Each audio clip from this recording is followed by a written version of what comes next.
It comes in Hadith that compared to the deeds done in the first 10 days of Zul Hijjah, there is no other deed that is more beloved to Allah subhanahu wa ta'ala. In other words, that the deeds done in the 10 days of Zul Hijjah are more beloved to Allah subhanahu wa ta'ala than any other action or deed done in any other time.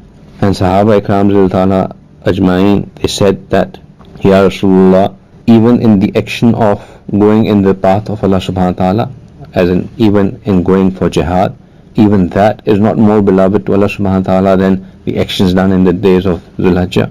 And Rasulullah said that even jihad, even going out in the path of Allah subhanahu wa ta'ala, except that person goes in the path of Allah subhanahu wa ta'ala with all his will and with his own life, and he comes back with neither, means that he attains shahadat in that thing. So only that action is more beloved to Allah subhanahu wa ta'ala than the actions performed in the 10 days of Zul Hijjah.